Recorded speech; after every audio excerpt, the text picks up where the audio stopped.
Sou Sérgio Alejandro, sou coordenador do Comitê de Sustentabilidade do Ciesp Alto Tietê e no momento também estamos pensando em estruturar um instituto que deverá se chamar Instituto Resultado Socioambiental, para que a gente possa aprofundar as questões da sustentabilidade. Eu estou aqui hoje com a Gabriela Murad, que é da Murad Ambiental. Estou com o Renan, da empresa 3Rs. E estou aqui com o meu amigo de longa data, Roberto Viegas, que também tem uma vasta especialidade, aí, um vasto conhecimento nessa parte de condomínios.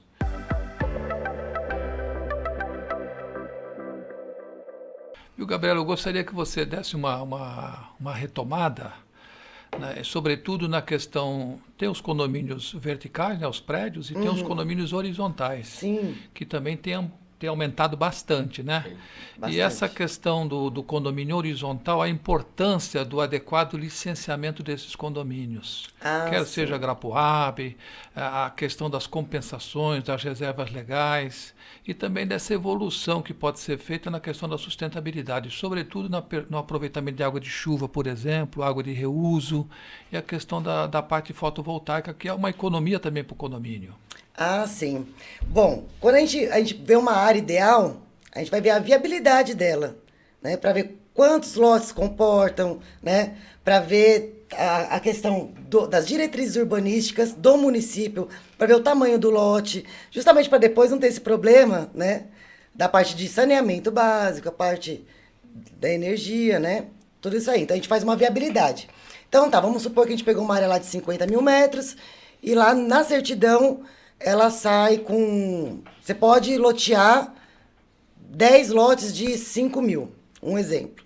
Só que dentro deles você vai ter que deixar a área verde, arruamento, calçada, né? A parte permeável. Então não é só você chegar, lotear, isso vale muito para quem compra aquelas plantas irregulares falando que é um condomínio, que eu tenho vários casos desses no escritório. O pessoal vai lá, compra tudo, acaba, quando vai ver, não tem saneamento básico, não tem luz, não tem nada, não tem documento. Então, mas para um condomínio consolidado, a importância, primeiro, quando eu falo vende-se em planta, a paciência, né?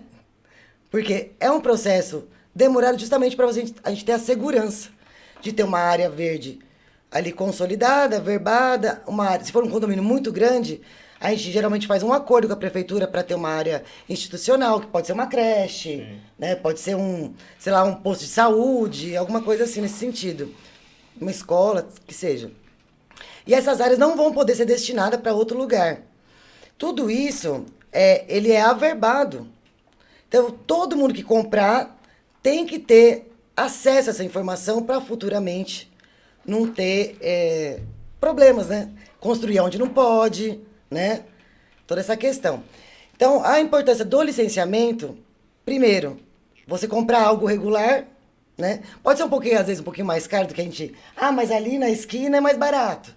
Tá, mas não tá licenciado. Então você vai começar a construir, o que acontece? Embarga. Aí vai lá. Quanto que não custa para regularizar? Quanto não custa? Vai ter que contratar um profissional para regularizar, vai ter que compensar, vai ter que pagar a multa, vai ter que ficar lá um ano, dois, se retratando no órgão. Então a importância de comprar algo licenciado é muito. Você tem que ser primeiro, né? De tudo. Ou Aí, consultar, né? Tem que consultar os profissionais adequados para que eles consigam te orientar. Falar, ó, isso daqui talvez você tenha uma dor de cabeça. Não, não tem problema, eu quero assumir o risco. Tudo bem, tá consciente, mas a compra inconsciente é uma coisa que você fala, e agora? Eu tô com uma bucha para resolver, o que que eu faço? Gabriela, me ajuda. eu tirei o Cresce justamente por isso, né? É uma área que eu precisei fazer um curso aí, tirar, né? Por quê? Quando a gente vê o contrato, tá regular. Não, contrato de compra e venda de gaveta. Não, eu quero licenciamento, eu quero o número da licença.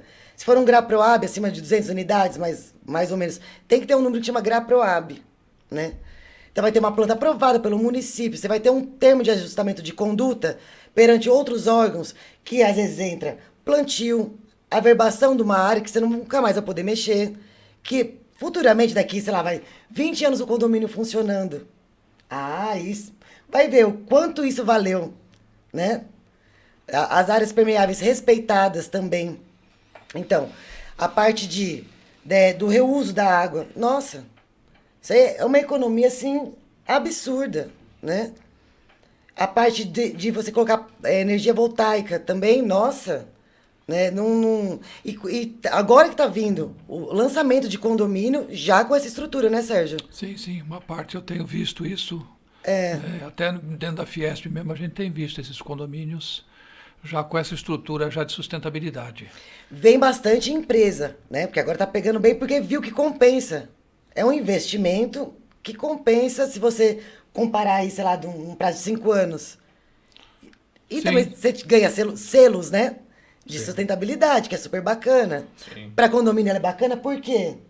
Porque futuramente eu acredito que vai ter a negociação em taxas também. Os selos sustentáveis, eles valem no mercado imobiliário também para dar uma condição especial para as construtoras, incorporadoras, que constroem com padrões ligados à sustentabilidade. Então ele vai no banco depois pegar o financiamento, a taxa dele é diferente, ele é menor do que a taxa de financiamento de uma empresa que não tem nenhum projeto dessa área. Mas não adianta só fazer o projeto e entregar. Eu concordo com o Renan. Sim. Tem que ver lá como é que está usando, se aquilo serviu de fato para as pessoas. Porque se deixar só entregar o prédio certificado, ele tem que se manter certificado. É igual a ISO 9000. As pessoas não que basta tem ter a certificação. tem a certificação e depois não mantém, o que adianta? Não é? Exatamente, E tem o prazo também, né? Pra gente cumprir todas essas normas, né? Que vai até 2030, né? Tá aí já batendo. Pra gente poder dar uma evoluída em toda essa agenda verde, agenda azul, a conscientização do uso da parte fundiária. É muito importante. O mundo caminha, né, dentro da agenda da ONU que você falou Isso. rapidamente. O 2030 é um ano interessante porque a gente espera, né, do ponto de vista da sustentabilidade, que se revertam alguns indicadores, né? O que nesse momento ainda está meio difícil, mas o mundo trabalha para que 2030 seja um patamar para que novas normas surjam entre 2030 e 2050, né? Porque senão a gente já está enfrentando isso, né? Uma série de vendavais temporais, enfim, efeitos climáticos intensos, As intempéries estão... por causa desse aumento da temperatura média, né, da Terra, né? Então, essa é a perspectiva que tem essa agenda muito forte no mundo e aqui no Brasil também, com certeza, tá certo? Além da agenda da Amazônia, a gente vai ter uma agenda urbana também muito forte, né, entre 2030 e 2050. Eu achei muito bacana, assim, eu participei de uma implantação de um condomínio no litoral e assim, a consciência deles já veio assim da parte nativo. Então eles me contrataram, ó, qual que é a vegetação aqui? Eu falei, ó, aqui é a floresta umbral-filadensa, né? E tal, aí tem as espécies, vai bastante ipê, fui dando a lista de espécies nativas. Eles falaram, olha, eu vou fazer um paisagismo nativo. Você vê que já vem da consciência. Ali, já no contrato, na venda, você teria um desconto se você optasse por ter a placa, ao invés da energia convencional, né? Agora, do reuso já foi um sistema que eles mesmos já implantaram. Entregou o condomínio assim. Já tinha todo um incentivo, né? Já tinha todo um incentivo. Então, o pessoal cada árvore tinha o nome da família. Então, a família eu chamo Murad. Família Murad plantou o pau-formiga. Daí tem o nome da espécie que foi plantado e cultivado. Imagina uma família que vem com um bebezinho, piquititico. Aí cresce ali naquele condomínio e fala... Nossa, olha, meu pai que plantou essa árvore, minha família. Por mais que venda, vem a história, né? Sim, então, você vê que é uma consciência diferente. É um legado, né? Um legado. Um legado ambiental. E fez lá, atraiu a fauna local, né? Virou um condomínio modelo e não gastou por isso. E não tomou multa, porque a multa sai muito mais caro, né? E é bonito. E é bonito. É gostoso, é o local que a gente fala que condomínio, seja ele um loteamento dessa maneira, de prédios, a gente tem que viver bem. O paisagismo, a conservação das áreas verdes ajudam muito a você se sentir num ambiente agradável. Emocional, né, Viegas? Exatamente, acalma a gente, né? Tranquiliza a gente. E para licenciar esse contempla. condomínio, foi muito mais fácil, porque quando chegou nos técnicos, O técnico olhou e falou, poxa, eles já têm Só tem árvore local aqui, uma espécies super locais. consciência. Não deixou de construir, era um condomínio de alto padrão, né? Assim, ocupava, vamos por aí, 80% de cada matrícula. Ficou bonito, ficou confortável. E também não precisa ser de alto padrão. Um precisa, né? Então, e fica bonito. Né? Porque esse aspecto da sustentabilidade ele se aplica a qualquer comunidade. Qualquer né? comunidade. Não tem Acho que é com diferença. qualquer pessoa, né, Sérgio? Para Porque, qualquer assim, pessoa, qualquer a comunidade. Gabriela está falando aqui de um lote, né? Mas tem, por exemplo, proprietários dentro de um lote que eles têm a possibilidade de fazer 1 milhão de coisas. Né? E fala, vou, pelo menos, a hora que eu for fazer meu projeto, vou me preparar para poder fazer aqui energia fotovoltaica, vou colocar aqui um poço de reuso, vou fazer uma fossa assim, assim, assim. Então, assim, você tem condições para utilizar dentro do seu próprio terreno coisas que vão usar para dentro da própria casa. E não precisa gastar milhões de reais para poder fazer isso. Se cada um tiver a consciência de, no seu próprio lote, dentro da sua própria casa, né, a gente vê várias pessoas de casas de rua que elas compram vários containers assim para elas poderem armazenar a água da chuva. Né, e usam para finalidades que não sejam de consumo, mas vai regar uma planta, vai limpar um jardim, e isso faz a diferença. Né? Assim, quando a gente fala, o Viegas estava falando aqui no começo sobre a responsabilidade. Assinar é fácil, fazer é difícil e você não vê os reflexos. Então, como você não vê os reflexos, porque os nossos passos são todos de formiguinha, se eu fizer, ele fizer e vocês fizerem, tá ótimo. Mas comparado a todo o resto que a gente tem de pessoas, se elas fizerem também, a gente vai trabalhar de uma forma melhor. Agora imagina... Em conjunto, né? Como Exato. se fosse um formigueiro mesmo, né? É isso. Se o corretor, quando for vender, não tivesse interesse só em vender, né? Chega lá e falasse o conceito para quem estivesse comprando. Esse conceito sustentável, que no final das contas, para o empreiteiro, para a incorporadora, saiu mais em conta porque fez tudo regular. Contratou profissionais, engenheiro, biólogos e tal, que fez dentro do padrão da lei, né? O que economizou, encurtou o tempo de aprovação, né? E ele vem com essa consciência. Já está dentro desse conceito de sustentabilidade, não é Nossa, isso? ia ser perfeito. Já começaria por exemplo, nesse modelo. Que em um mês, nossa, superlotou, não tem mais para onde. E se já tivesse uma cartilha na compra, não ia magoar a operação de venda.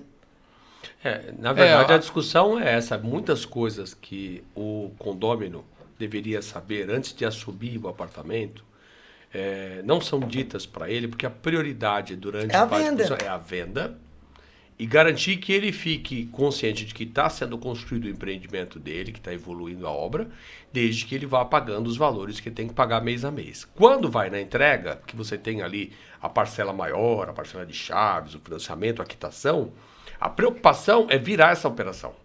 Então é muito sensível. Eu não estou falando que está certo, não. Eu estou falando que é assim que acontece. É sensível. E aí, o que acontece? Dessa maneira, o que ocorre? Quando você entrega o prédio, as pessoas mal têm ideia de como funciona o condomínio. Muita gente nunca morou em condomínio. E morar em condomínio é um exercício absurdo de transformação na vida das pessoas que tinham a sua casinha, que tinham o seu quintal, que podiam até plantar alguma coisa lá em casa, tinham o seu animal de estimação correndo para cima e para baixo no quintal e para casa, e agora não tem mais. Agora é tudo limitado e tem a influência que isso gera na vida das pessoas. Mas, Sérgio, tem um comentário que foi feito aqui agora sobre o plantio de árvores. Eu achei muito legal. Quando a família planta uma árvore pelo nome da família. Eu tive a oportunidade de conhecer a Itaipu Binacional, que é um exercício bacana para quem quer conhecer um pouquinho dos valores do país. O Brasil tem que se orgulhar de Itaipu. Nossa. Em Itaipu, os trabalhadores de Itaipu plantam árvores com o nome deles. A cada 10 anos ele recebe a muda legal. E vai plantar a árvore com o nome dele. Então você vê o trajeto todo que você faz até a barragem, até a entrada de Itaipu, é só árvore plantada por funcionários. Já tive a oportunidade de ir lá várias vezes. É muito legal. Muito legal. É muito legal. E isso dá um orgulho enorme para as pessoas. Por ter plantado aquela muda e saber que as pessoas estão olhando aquela árvore exuberante que está ali, bonita. E aí ele mostrando, vai de pai para filho, né? Exatamente. Eu consegui falar. Exatamente. Não é porque foi o vô, aí o pai, aí e foi indo, e essa indo. prática tem que continuar, não é só para plantar, mas é tudo. Fala, a minha família tem o costume e bateu o martelo. Fala, sempre fizemos isso, a gente não vai mudar porque os outros fazem errado. Entendeu? E nessa mesma linha, viu, Viegas, eu lembrei agora, né? A questão que no passado você deslocava a favela ou a comunidade, né? Hoje você procura o quê? Fazer a urbanização da Sim. favela, da comunidade. Por quê? A pessoa não quer sair de lá, porque ela tem o pertencimento, ela gosta da área, ela tem o seu A história negócio dela tá lá, ali, né? ela está lá. Então, você fazendo a chamada urbanização é uma política pública muito melhor e atende à questão da sustentabilidade, porque envolve essa questão emocional, porque a pessoa não deseja sair de lá. Muitos saíram de favelas e foram deslocados para prédios em condomínios e estão com um desequilíbrio emocional até hoje. Então, esse verdade, pertencimento, então, tem as pessoas, tem todo um mercado de empreendedores, enfim, toda uma situação da favela que hoje tem um produto interno bruto significativo, né? Sim. Se Desse você dá a mercado. oportunidade, eles sabem cuidar como ninguém, né? Então, é um orgulho. Então, você tocou num ponto interessante, assim como o da árvore de pai para filho. Então, essa questão do pertencimento, dessa urbanização, também atende esse aspecto da questão da urbanização, da favela também. E entra mais ou menos os parâmetros do condomínio, né? Com Que é o certeza. arruamento, que é a iluminação, principalmente saneamento básico.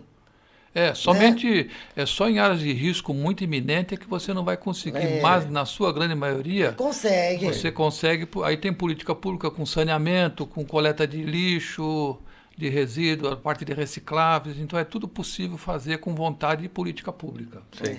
Eu sinto o seguinte, que dentro do que você contou agora há pouco, das diretrizes da ONU em relação à questão da agenda verde, a agenda de um mundo melhor, ela tem que sair dos gabinetes, das discussões de fórum e ir para a prática. Com certeza. As pessoas têm que colocar isso na novela das 8, sabe? É um tema para entrar na É novela mesmo. das 8. Porque se é que a gente está dando audiência para a novela ainda, né? mas é o tipo de coisa que não pode ficar assim voando, etéreo, como se fosse alguma coisa que um dia, quem Lá em sabe, 2030, a gente vai lá alcançar. Em 2050. E 2030 está aí. Tá aí, Tá aí. realmente, tá aí. 2 presidentes estamos em 2030. Já estamos em Não é? 2030. Nossa. Exatamente. Não, o mundo, como você falou, né, Viegas, eu acho que essa questão do tempo, ele está se extinguindo. As mudanças climáticas mostram bem isso, né? Então nós temos aí aquela coisa absurda que a ciência já está conseguindo, quem nasce hoje, durar 120 anos com saúde, né? Com muita saúde. Só que você não sabe se você vai ter mais 100 anos de terra, mundo. porque não tem plano B. Não dá para mudar para Marte. Então você vai ter que estar na Terra. Então o mundo já tem que ter essa tomada de consciência emergencial no sentido de você buscar o quê? Essa combinação de fatores. Eu posso viver 120 anos, mas eu estou arriscado a não ter mais 100 anos de terra para se viver. E as pessoas falam assim, é muito caro ser sustentável, não posso ser porque isso sai do meu bolso.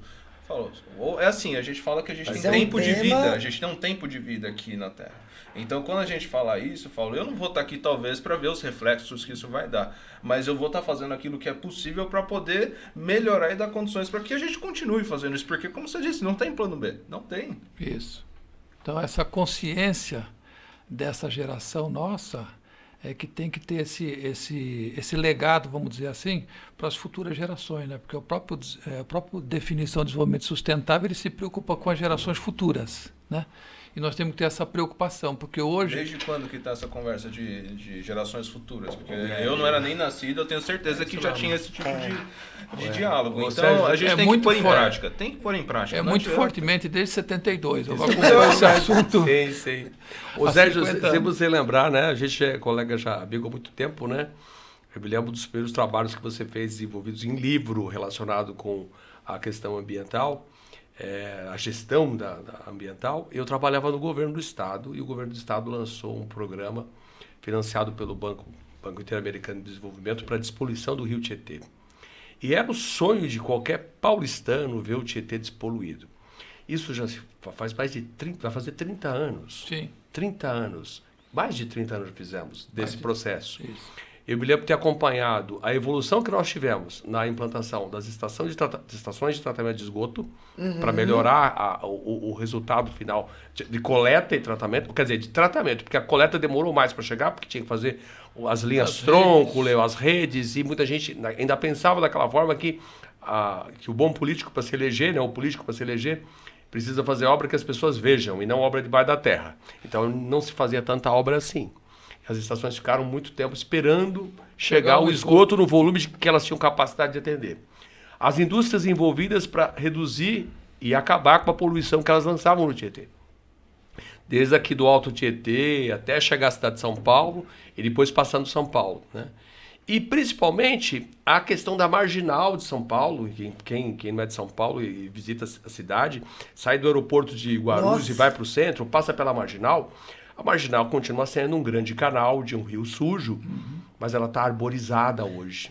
Olha que loucura, 30 anos atrás isso foi plantado. Eu trabalhei, depois do governo do estado, com um secretário de estado que continuou nessa gestão do processo do Tietê, e foi verba do banco japonês, do J-Bank, para poder financiar o plantio de toda a vegetação.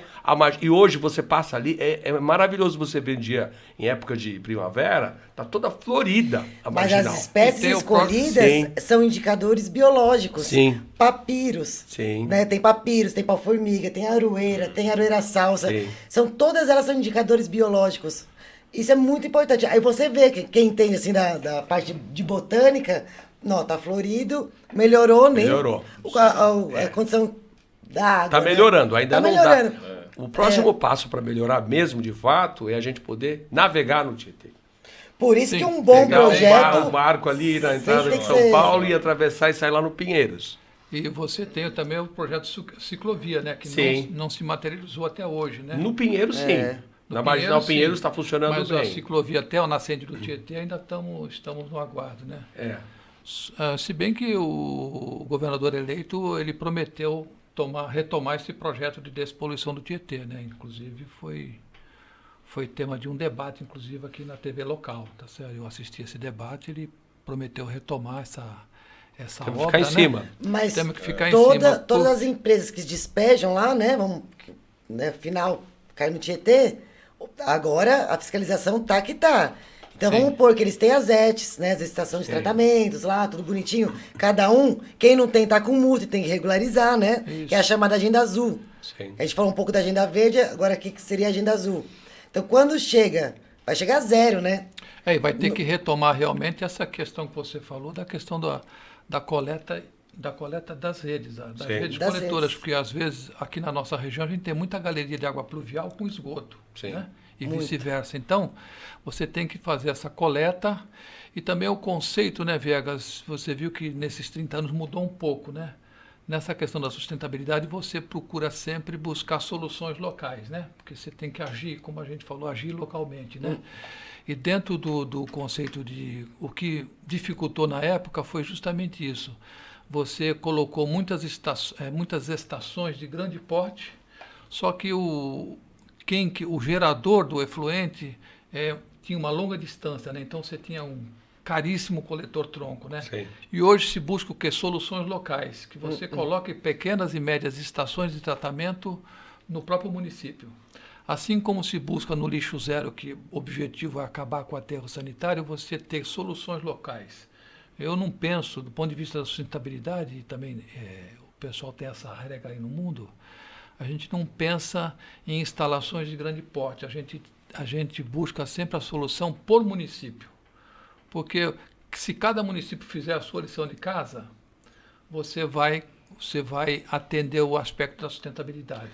Acho que até dá um senso de comprometimento maior do município com a questão da política ambiental. Porque se você colocar a rede instalada, o teu esgoto vai ser tratado em Suzano, no caso da região do Alto Tietê aqui, vai ser tratado em Poá, que é aquela região da divisa de Poá com Suzano. Aquilo ali é uma obra que foi feita em 1982, na época do Maluf, governador de São Paulo. É uma coisa absurda. E só agora você vê ela funcionando da maneira adequada. Quem mora naquela região cansou de ver aquilo lá como um grande elefante branco. Isso. Como foi a de São Miguel Paulista, do Parque Novo Mundo depois, essas 3 aqui mais próximas Lá em da gente Barueri na região. também. Exatamente. Mas tudo isso é o seguinte, as pessoas se livram do lixo como se não fosse algo produzido por ele. Isso. Não se comprometem com o lixo ou o resíduo que gera para vê-lo sair do outro lado de outra forma, já reaproveitando em condições mais adequadas. A gente volta no começo que você Exatamente. colocou da questão da moção lá, né? Então tá bom, é melhor tratar o lixo. Vai lá, não apoio, construir minha lá, água, né? trata lá, Falta minha só água, lá levantar no um outro pouquinho, né? município. Fala, pode ir, tô torcendo por vocês, mas eu não vou mexer uma agulha. Mas a Já que- assinei. Já Mas assinei a- o que eu tinha para fazer, Já a caneta fiz. tá aqui. Meu apoio já foi dado. Mas a questão do lixo, realmente, ele tem que começar no município, tem que começar no condomínio, tem que começar na empresa. Então, como você disse há pouco também, né? A pessoa da empresa, ele mora no condomínio, né? Então, o morar e o viver com sustentabilidade, né? Então, você tem que ter uma responsabilidade nessa questão da geração de resíduos, a geração de efluentes, você tem que estar comprometido, como você falou, para que você possa ter essa sensação de pertencimento pela solução. E você, a partir daí, você poder trabalhar do ponto de vista da conscientização ambiental propriamente dita, e não ficar aqueles cursos de capacitação e que você acaba não produzindo nada de concreto. Daí a consciência. Você coloca uma estação de tratamento num condomínio, você não explica para os moradores, aquilo passa batido na vida deles. Não passa batido? Sim. Tá, lavei a louça lá, tá, sei lá. Então, por isso que tem que conscientizar, né? E as empresas, quando elas implantam esses programas, todo mundo começa a se envolver, todo mundo começa a participar e acaba levando para casa, né? Na obrigatoriedade, ok, mas pegou amor, aprende a gostar e faz parte da rotina Levar depois. até uma mudinha, né? Tá na indústria, falou, ó, cada funcionário vai receber uma mudinha para plantar em casa, né? Para plantar no seu condomínio, que não seja uma espécie grande ou que eles, porque assim, a empresa ela tem noção de onde são os funcionários, onde eles vivem e aquilo. Se a Gabriela tá aqui, testemunha. Se eles morarem em regiões diferentes com tipos de vegetações diferentes, pô, a empresa tem a condição de colocar lá e limitar, falou, ó, fulanos, eu vou dar aqui um conjunto, porque eu não posso, porque o outro é nativo do outro espaço, então eu vou dar pro seu coleguinha, porque o seu coleguinha mora lá. E tá tudo bem, mas falar, filha, trouxe de casa, trouxe do trabalho aqui, ó, vamos me ajudar a plantar. Pô, imagina que coisa legal. Né? E os pais, eles não têm hoje, com essa loucura que a gente vive, eles não têm mais esse costume de estar próximo das crianças para ensinar essa parte de sustentabilidade. Eles falam, você viu na escola, parabéns para você e vamos embora. Entendeu? Vá, segue aí. Se você quer seguir, segue do seu jeito. Fazer aquela horta orgânica que a gente comentou no começo ali, né?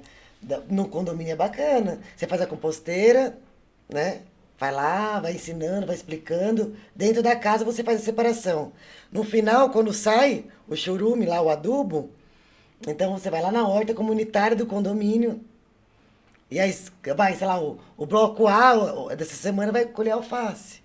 Quando a gente É, tem meu, voluntários, perfeito. isso é Tempero, magnífico. hein? Tempero, Dia na hora. Um manjericão pra fazer uma macarronada, beleza? E assim, é Perfeito. muito comum, por exemplo, nos prédios, a gente ter algum espaço específico que a grama não desenvolve, porque falta irrigação, falta sol. Mas, caramba, o condomínio não pode tentar reutilizar esse espaço que não tinha uma planta que tem uma significância tão grande, né? Pequenas espécies você troca e faz a tal da horta. Faz a horta e, assim, tenta montar uma comissão, tenta fazer com que as pessoas se voluntarizem a fazer esse tipo de atividade, né? Vamos fazer, hoje é a Gabriela, amanhã o Sérgio, o Roberto faz ali na semana que vem e eu faço na próxima semana. E vamos fazendo essa escadinha. Todo mundo é pertencedor disso. Lembrando que na parte de área de preservação permanente Não não mexe, pode não ter mexe. esse tipo de atividade. Lembrando, Porque eles querem fazer é pista aquele de espacinho Cooper, onde já existiam pequenas coisas, Exatamente, não um cantinho onde ela não está desenvolvendo. tabuleiro de Aproveite. dama, pista de Isso. Cooper, não pode.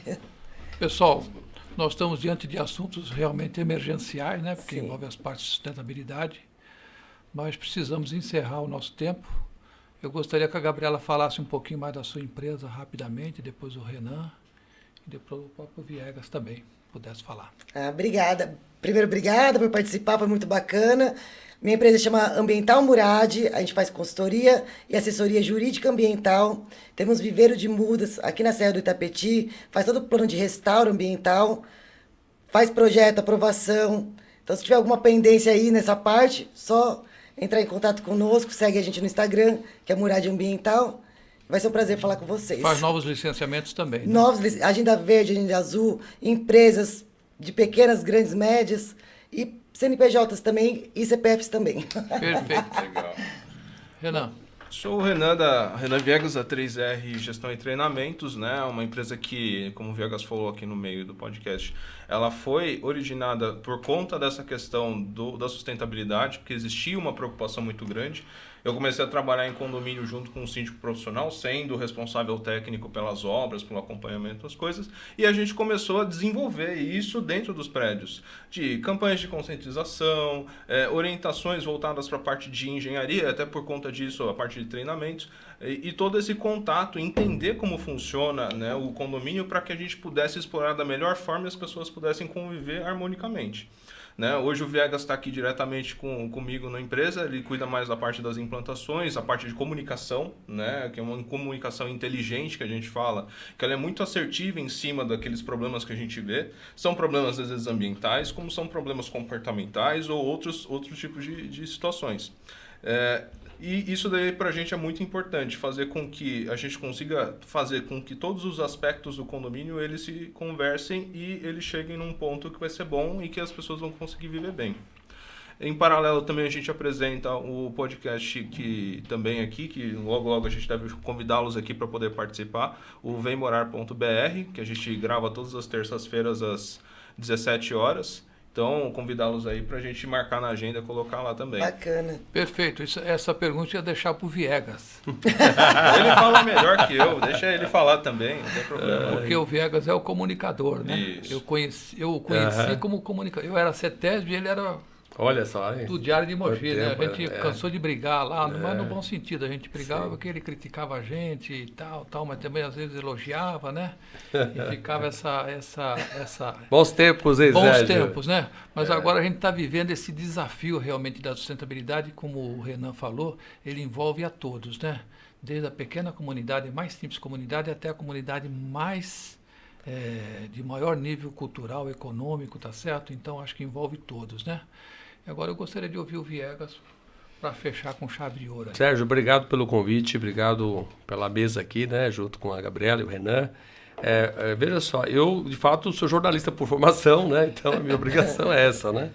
Trabalhei durante 25 anos em várias atividades voltadas à assessoria, em incorporação imobiliária, na relação com clientes, e fiz 208 implantações de condomínio, ou seja, acompanhei de perto a entrega de prédios, com toda a transição envolvendo os clientes, administrador e síndico, e estamos agora há um ano fazendo um processo diferente de aproveitar essa expertise, essa visão interna de empresa para ajudar os condomínios a melhorarem essa relação e fazer isso voltar para as empresas também.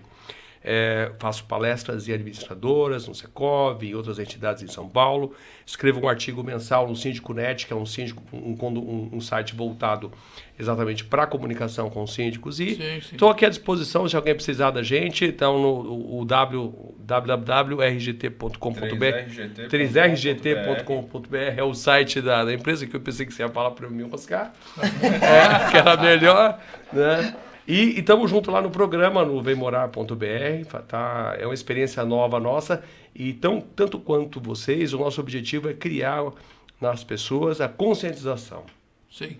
A importância das pessoas refletirem sobre o papel delas em cada um desses espaços que elas ocupam. No condomínio, no caso da presença dela, da participação dela na sustentabilidade do planeta, que é o caso da proposta de vocês, e isso tudo de algum momento vai se juntando, vai criando esse elo e a gente vai se colaborando.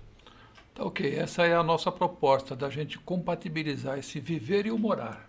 Porque eu trabalho numa fábrica e vivo num condomínio ou numa casa individual. Mas então a sustentabilidade, ela precisa desse viver e morar com responsabilidade e participação de toda a sociedade, de toda a coletividade, no sentido que a gente possa ter mais de 100 anos na nossa terra. Muito bom. Muito obrigado por vocês. Obrigada a vocês. Ok, obrigado. Obrigada. Tchau, tchau.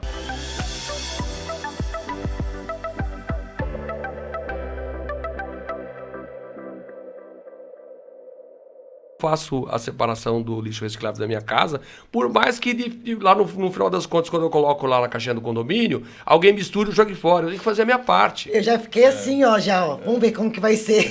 Escondidinho, assim. Não Jogou. Aí eu parabenizei o pessoal que passa lá de quinta e terça, né? Então eu sempre vou dando um incentivo pra eles também, né? Aí eu dei já, nossa... E também já briguei. Quando misturou tudo, eu falei, sabe quantos dias eu fiquei pra juntar esse saco aqui?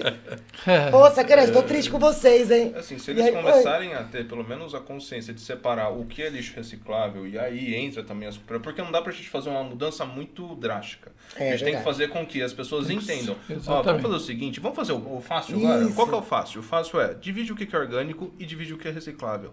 E aí depois a gente entra com as cooperativas, entra com as pequenas pessoas que usam, né, vem os catadores para poder fazer o uso desse material para poder vender, enfim, da outra finalidade. Mas, assim, eu fico pensando, quantos coletores de lixo, até coletores urbanos, né, os lixeiros, eles têm dificuldade de... Vai pegar um saco e... na mão. E aí você fala, pô, mas a pessoa, em vez de ela colocar alguma coisa, envolver, sabe, de se preocupar com o próximo... A segurança, né? Ela não tá nem aí, ela joga, vai pro lixo, depois o cara que se dane. Acharam um absurdo em São Paulo colocarem cor no saco de lixo. Mas é óbvio que tem que ter. Porque justamente isso, como que eles vão saber? Lá é verde e preto, né? Então teria que nos municípios ter essa regra também. Tem uma coisa que me chamou a atenção aqui. O Renan acompanha na área de engenharia, suporte a quase 70 condomínios praticamente. E eu acompanho a implantação de condomínios. Essa é a minha atividade principal. Sim. E nas implantações acontece um negócio muito interessante. Mesmo não havendo muita gente morando no prédio, o volume de resíduos é muito grande já.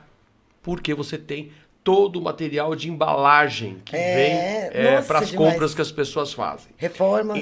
A reforma, então, é um entulho, é a confusão, que as pessoas nunca atendem a quase uma conclamação que é feita nos condomínios para não misturar o entulho no lixo. Porque o lixo é lixo, o entulho tem que ser destinado... Nem acompanhar a caçamba do vizinho, local né? certo, né? As prefeituras se organizam para ter um ecoponto ou coisa do gênero, e não é o lugar do lixo, não é o lugar do entulho não é no lixo. E esse volume de papel, papelão, saco plástico, isopor, como o Renan bem lembrou, isso tudo vai acumulando pelo condomínio. Já não tem mais espaço para colocar num condomínio que não tem 10 moradias. Acompanhando a implantação de um prédio no Belém, tem 700 unidades em 2 torres. 2 torres, 700 unidades. E o volume de resíduo já não comporta no condomínio com poucos moradores que estão lá ainda. Quantos meses tem lá já? Tem 1 mês de implantação. Nossa! Tem 1 mês de implantação. E a realidade se multiplica nos outros empreendimentos. Sim, com certeza. E São Paulo hoje entrega 2 condomínios novos por dia. São 10 por semana, são 50 por mês, são 550 por ano. A gente tem uma estimativa de entregar até 2025 1.700 empreendimentos. É gente produzindo mais lixo num local concentrado. E tem dificuldade para agendar com a empresa de coleta da cidade. Sim. Ou seja, o roteiro da empresa passa pela rua, mas não passa pelo prédio. Enquanto não for alguém alertar que tem que colocar no roteiro, não vai. Então, chegou um período lá de 1 semana, acumulou lixo que não sabia onde colocar, por exemplo. Então, está no checklist hoje já orientado no suporte para essas empresas, para fazer no primeiro momento já o pedido para inclusão no roteiro de coleta. É um exemplo prático de que isso não é olhado com a responsabilidade, com a importância que isso tem. Isso é mais um item que a gente está colocando na entrega do empreendimento, por exemplo, a incorporadora entrega, a administradora assume, o síndico assume, as pessoas mudam e ninguém está preocupado com o entulho que vai ser jogado fora, que também é super grave, né? Do ponto Gravíssimo. de vista. Tem cidades, outra coisa legal em relação ao entulho, tem cidades que já entregam o apartamento sem o piso frio no banheiro e na cozinha, porque as pessoas normalmente gostam de trocar o piso. Sim. E não fazem isso diretamente com a incorporadora porque fica muito caro. Na cabeça deles fica caro porque o valor é mais caro do que a média de mercado. Para destinar, exatamente. Aí sairia barato. Agora, retira aquilo tudo e enche de entulho na frente do condomínio, várias caçambas estacionadas. Isso quando tem espaço, né? Exatamente. Quando você imagina, acabou de entregar um prédio zero, novinho, os apartamentos estão prontos, e você vê a quebradeira generalizada acontecendo. Por que a gente faz isso? Por que se a gente está comprando na planta, não consegue comprar o apartamento ou no acabamento que a gente quer, mais próximo do que a gente quer, ou então sem o acabamento, né? para que eu conclua isso no futuro. Em algumas cidades isso não é aprovado porque a vigilância sanitária tem que dar algum aval relacionado com a liberação do habite-se, e se ele não tiver o piso, ele não está em plenas condições de habitabilidade. Então ele não recebe. Mas alguma discussão sobre isso tem que evoluir, porque é muito entulho. Poderia gerar uma RT Então, mas particular, né, para isso, Mas, né? ó, quando a gente fala de reforma, que é o que o Viegas estava comentando, a gente está falando de uma norma. Então, por exemplo, toda nova reforma que gera entulho, ela precisa ter um responsável técnico que vai direcionar para onde que vai isso. Sim. Se ele vai contratar uma empresa de caçamba, se ele vai contratar uma empresa para ir retirar o entulho, ele tem que certificar para onde está indo esse entulho. Né? E o outro ponto que eu acho que é muito importante que a gente estava passando, por exemplo, em relação a gente passou uma pandemia, né? E a pandemia, a gente...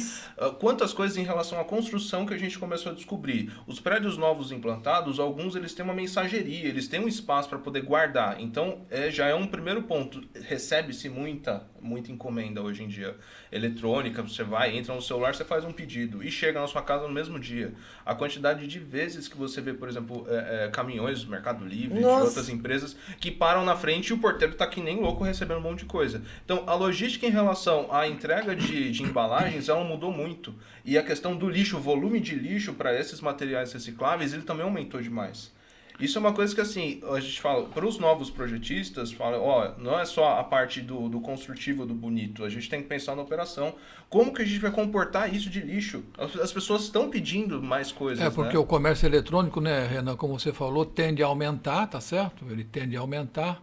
E, por outro lado, também a embalagem do comércio eletrônico também pesa bastante, né, na questão do volume de lixo.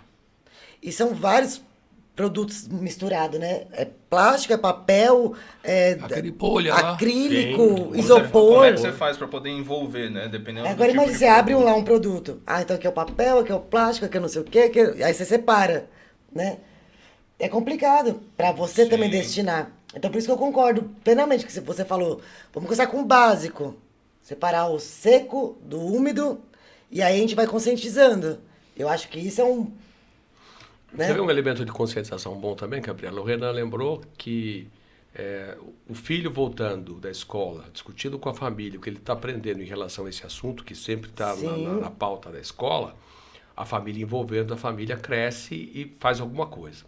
A indústria também tem esse papel. Sim. Porque a indústria, por uma série de requisitos legais também, ela toma várias cautelas, vários cuidados, tem uma agenda mais específica voltada à questão da destinação dos seus resíduos, do lixo que é gerado na própria operação da empresa, ou lixo comum.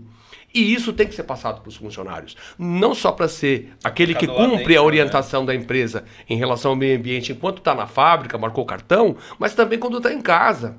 Porque o ambiente dele não está só na empresa, está onde ele mora também, na comunidade dele, no bairro dele, no condomínio, onde seja. E os desafios são similares, né? Então, mas a pessoa esquece, é como se falasse assim, fechou a chavezinha, fechou o ponto, não me preocupa. O cara cuidava do resíduo que ia contaminar o solo. Ele não deixava contaminar. Vai para casa, ele joga coisa no lixo que vai contaminar o solo. Sim. Como se ele não entendesse que é isso. educado, né? Que joga do carro. Nossa, eu fui passear com o cachorro ontem, eu vi lá a garrafa, latinha de cerveja na rua.